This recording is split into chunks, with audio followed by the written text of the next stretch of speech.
Je pense que cette vidéo, qui concerne majoritairement le harcèlement de rue, va engendrer beaucoup de critiques, que mes paroles seront décortiquées et tournées dans tous les sens pour leur faire dire exactement ce que chacun veut. Mais de toute manière, j'y peux pas grand-chose, alors allons-y quand même. Je suis tombée récemment par le Facebook d'un ami sur une vidéo fort intéressante d'un youtubeur qui s'appelle le Raptor Dissident. Je n'ai pas trouvé la vidéo sur sa chaîne YouTube car il semblerait que ces vidéos soient souvent supprimées, mais vous pouvez les trouver sur sa page Facebook ou sur YouTube quand elles sont uploadées par d'autres utilisateurs. Je vais simplement donner mon avis et je vous encourage à donner le vôtre s'il est constructif. Si c'est juste pour lâcher une bordée d'insultes, c'est pas la peine. On va commencer tout de suite avec une magnifique perle tout droit extraite de sa vidéo. Mais aujourd'hui, le féminisme s'emmerde. Alors non, le féminisme ne s'emmerde pas du tout, il lutte toujours contre l'excision, le viol, le harcèlement sexuel, les clichés sexistes, et pour le droit à l'éducation, l'égalité salariale, l'avortement et plein d'autres choses. Comme vous pouvez le voir sur ces images, même si on avance, la plupart de ces problèmes restent bien présents encore aujourd'hui en 2016. On en a eu la preuve encore très récemment lorsque les Polonaises ont failli perdre le droit à l'avortement et seules les manifestations contre cette loi leur ont évité ça. Et on délire avec des pseudo-combats stupides et manipulés. Alors ça c'est assez subjectif, mais en effet personnellement je pense que la galanterie est sexiste. Je ne vois pas pourquoi une femme ne pourrait pas ouvrir la porte, ou payer sa note au restaurant, ou porter sa valise, et imaginer que justement elle n'en est pas capable, c'est comme dire qu'elle a absolument besoin d'un homme dans sa vie et qu'elle n'est absolument pas autonome. Porter la valise de quelqu'un parce qu'il a mal au dos, qu'il s'est cassé le bras, très bien. La porter parce que vous êtes un homme, que c'est une femme, et que par les codes de la société vous vous y sentez obligé, La majorité des problèmes dont elle parle touchent en fait tout autant sa petite gueule que la communauté masculine. Alors ce n'est pas vrai, puisque même si les hommes peuvent être victimes de viol, 91% des victimes de viol sont des femmes. Ensuite, j'aimerais bien savoir comment un homme peut subir une excision. Il est vrai que les garçons aussi subissent des violences génitales, mais si vous voulez en parler les mecs, surtout ne vous retenez pas. C'est une sorte de regroupement de chialeuses, parfois mythomanes, souvent parano, qui s'inventent des vies comme quoi on les drague à tout bout de champ dans la rue, alors qu'à part les blédards en chiens et les alcooliques des caniveaux, personne sur cette planète leur a jamais adressé la parole, et encore moins pour les draguer. Parce que bon, passer le fait que la plupart soient absolument pas attirantes. Il nous explique ensuite ce qu'est mademoiselle.com tout en insultant allègrement les contributrices, notamment sur leur physique, pour aucune raison valable. Il nous dit en gros que si t'es pas un canon, t'as aucune chance de te faire harceler, sauf que ça se passe pas comme ça. Le harcèlement de rue ne dépend pas de l'apparence, ça dépend du fait de passer devant la mauvaise personne au mauvais moment. De plus, le harcèlement de rue peut également se traduire par des remarques méchantes et blessantes sur votre apparence physique, donc il n'y a vraiment pas besoin d'être jolie pour subir quoi que ce soit dans la rue. Ça me fait penser au travail de l'artiste photographe Catherine Cambareri, qui prenait en photo les tenues portées par des jeunes filles lors de viols, et on voit vraiment que l'apparence physique n'a pas vraiment son mot à dire là-dedans. Qu'elles sont ultra pète couilles, et si t'es un homme normalement constitué, ton instinct primitif va être soit de gentiment lui dire d'aller se faire foutre, soit de punir son insolence en lui ébouriffant d'une claque humiliante ses cheveux mal coiffés. Alors, tout d'abord, on n'a pas besoin d'être raisonné, merci, on raisonne très bien toute seule, et on n'a surtout pas besoin d'être raisonné par un homme qui pense qu'un autre homme qui soutient l'égalité homme-femme n'est pas normalement constitué. Ensuite, il nous dit que si vous vous prenez la tête avec quelqu'un, les deux solutions, c'est soit de l'insulter, soit de le frapper. Évidemment, quand on n'a pas d'argument et qu'on est en recherche de virilité, c'est la première chose qu'on fait. Il nous met un message en rouge pour nous dire qu'il ne cautionne pas cette seconde solution, mais si tu ne la cautionnes pas, n'en parle pas. C'est tout simplement de l'hypocrisie parce qu'il n'assume qu'à moitié l'incitation à la violence qu'il vient de faire. Comme je disais tout à l'heure, on a affaire à une vision borne de la réalité, en considérant que le harcèlement de rue touche uniquement les femmes. Là, y a pas grand chose à dire, elle vient justement de dire le contraire, donc cette remarque n'a aucun sens. Ne vous inquiétez pas les filles, c'est exactement les mêmes qui viennent nous raqueter notre téléphone de Babtou et notre PSP quand on rentre tranquillement pour le goûter et qui nous bolossent quand on fait l'erreur de prendre le métro après 22h. Encore une fois les mecs, vous pouvez prendre les rênes des causes qui vous touchent et personne ne vous retient, mais ne nous empêchez pas de faire des choses parce que vous ne voulez pas vous bouger le cul. Qui essaie de culpabiliser les rares hommes qui ont les couilles d'aller parler à des meufs dans la rue en les mettant au même niveau que Jean Racaille. Le problème c'est que c'est du pareil au même pour nous, si on ne veut pas être abordé, on ne veut être abordé par personne et je ne pensais pas que c'était si difficile à comprendre avant que je vois cette vidéo. Le problème c'est que la plupart des filles ont été élevées dans l'idée de la méfiance de l'homme, c'est-à-dire ne parle pas à un inconnu, surtout si c'est un homme, ne prends personne que tu ne connais pas en stop, surtout si c'est un homme, et en nous foutant dessus comme des rapaces dans la rue, vous n'améliorez pas du tout les choses. Avoir l'air avenant à être bien habillé ne veut pas dire que vous êtes un homme bien et que vous n'allez pas faire du mal à une femme, et c'est pour cette raison que la plupart des femmes ne se basent pas sur l'apparence quand vous les abordez, c'est-à-dire que vous soyez bien habillé ou non, ça ne changera rien, elle restera méfiante parce qu'on a appris à voir tous les hommes comme des prédateurs. La drague de rue, c'est pas un truc à pointer du doigt honteusement, c'est limite un acte héroïque le truc. Sauver quelqu'un, c'est héroïque. S'interposer au milieu d'un viol, c'est héroïque. Éteindre un incendie, c'est héroïque.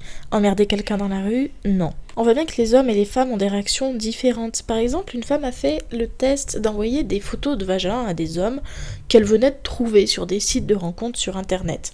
En général, quand une femme reçoit une photo de sexe masculin, elle est entre la gêne et le dégoût, mais là les hommes étaient tout à fait contents de recevoir ça, ils étaient très excités, ils étaient très heureux.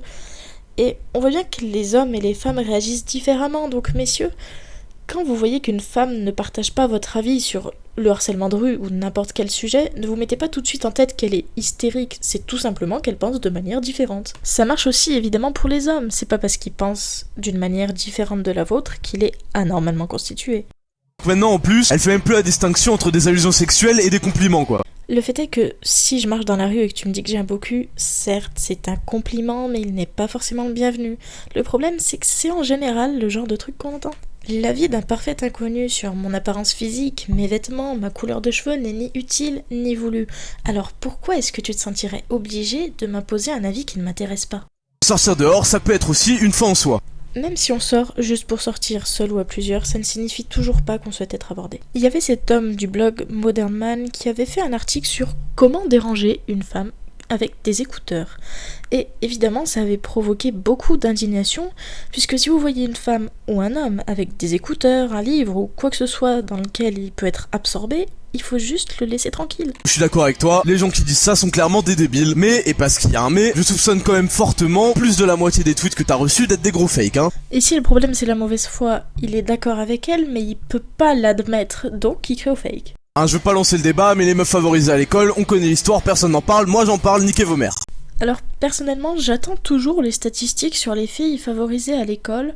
Visiblement ça vient d'une expérience personnelle, donc est-ce que ça a vraiment sa place dans cette vidéo ? J'en suis pas sûre. Donner son avis par rapport à des expériences personnelles, je suis d'accord, parce que ça fait aussi partie de la chose. Mais si ça vous pousse à lancer des arguments subjectifs et qui n'ont pas forcément rapport avec le sujet en question, alors non. Si t'en as marre au bout de 2 secondes, tu l'envoies chier le mec. Le problème c'est que déjà, on n'ose pas toujours envoyer chier la personne parce qu'on a peur des éventuelles répercussions, et quand on ose le faire, ça fonctionne pas toujours. Je vous ai traduit quelques morceaux d'articles, ce sont des témoignages de femmes qui ont refusé de faire l'amour avec des hommes pour diverses raisons, et voyez un peu leur réaction. Évidemment, ce ne sont que 3 exemples sur des dizaines, des centaines que vous pouvez trouver sur internet, mais évidemment, comme ça ne va pas dans son sens, j'imagine que les 3/4 de ces exemples seront du fake. Ah ouais, bah genre où alors ? Il y a des tas d'endroits où vous pouvez aborder des gens. Déjà, les bars et les boîtes de nuit où vous êtes quasiment sûr que votre approche sera mieux acceptée. Ensuite, les parcs, les bibliothèques, etc. Il y a des tas d'endroits. Il faut simplement s'assurer que la personne soit dans une attitude ouverte et ait envie d'être abordée. Faut vraiment être une petite pourri gâtée pour cracher dans la soupe et venir chialer parce qu'on t'a fait un compliment dans la rue. Tu t'es jamais dit qu'il y a des meufs, ça leur fait grave plaisir qu'on les drague ? C'est vrai qu'il y a des femmes qui apprécient de se faire draguer dans la rue.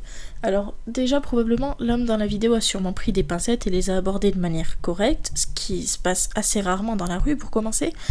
Et ensuite, le Raptor fait exactement la même chose que Marion finalement, parce qu'il prend quelques cas isolés, alors que c'est ce qu'il lui a reproché exactement de faire sur Twitter. Donc finalement, est-ce qu'on peut vraiment recevoir cet argument ? Faut voir aussi qu'il y a des endroits où les femmes se font beaucoup plus aborder que d'autres. Si elle s'est déjà fait emmerder 10 fois aujourd'hui, il y a de fortes chances pour qu'elle vous envoie bouler, même si vous êtes très gentil, même si vous voulez juste demander votre chemin. Au lieu de prendre le risque énorme de vous faire jeter dans la rue, allez plutôt dans des endroits propices à la rencontre. Vous aurez beaucoup plus de chances de trouver quelqu'un qui voudra discuter avec vous, qui sera réceptif à votre approche, et vous pourrez arrêter de faire des vidéos haineuses sur YouTube. Quand une meuf m'arrête dans la rue pour me faire un compliment, je suis à fond. Bon, ça arrive absolument jamais, hein, mais bon. Finalement, quand on écoute ce que dit le Raptor, on a vraiment la sensation qu'il a un problème avec les femmes. Déjà, il les insulte de manière récurrente. Pas complètement idiote, ignorante ou simplement hystérique. Sois pas conne, merde. Mais elle est conne celle-là, c'est pas possible. Tu veux une salade de phalange ou quoi ? Tu veux boire des pommes, c'est ça que tu veux ? Ensuite, il évoque plusieurs fois des humiliations qu'il a connues par rapport à des femmes. Ils viennent nous raqueter notre téléphone de Babtou et notre PSP quand on rentre tranquillement pour le goûter et qui nous bolossent quand on fait l'erreur de prendre le métro après 22h. Certaines se font mater et violer, d'autres se font casser la gueule et voler. Vous inquiétez pas, niveau humiliation, on est tous sur une base à peu près égale. J'aimerais simplement attirer votre attention une seconde sur le fait que pour lui, se faire voler son téléphone et se faire violer, c'est la même chose. Mais les meufs favorisées à l'école, on connaît l'histoire, personne n'en parle, moi j'en parle, niquez vos mères. Connard de prof de français, va. Arrête un peu, si t'en as marre au bout de 2 secondes, tu l'envoies chier le mec. Comme vous savez très bien le faire, putain, stop jouer les victimes là. Mais t'as pas compris qu'on a déjà pas les couilles d'y aller ou quoi? Y a même pas un mec pour 1000 qui y va. Alors commence pas à écraser le peu de burnes qui nous reste, putain. Quand une meuf m'arrête dans la rue pour faire un compliment, je suis à fond. Bon, ça arrive absolument jamais, hein, mais bon. Finalement, quand on regarde la fin de ces vidéos, on voit que c'est pas forcément un mauvais gars, mais il semblerait que cette vidéo soit trop influencée par des expériences personnelles pour être vraiment objective.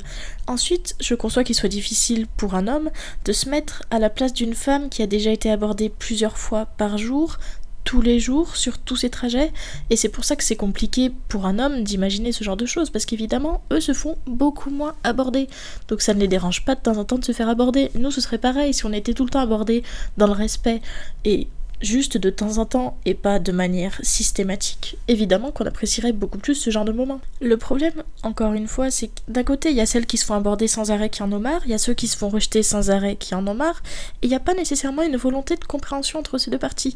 Il faut comprendre que se faire aborder sans arrêt, c'est lourd, se faire rejeter sans arrêt, c'est blessant. À mon avis, il suffirait simplement de se mettre d'accord pour effectuer ce genre d'interaction sociale dans des milieux adaptés où tout le monde est là pour ça et s'attend à se faire aborder. Surtout les mecs, quand une fille vous dit non, c'est non. N'insistez pas, ne l'insultez pas, ça ne sert à rien. Elle dit non, tant pis, il y en a plein d'autres.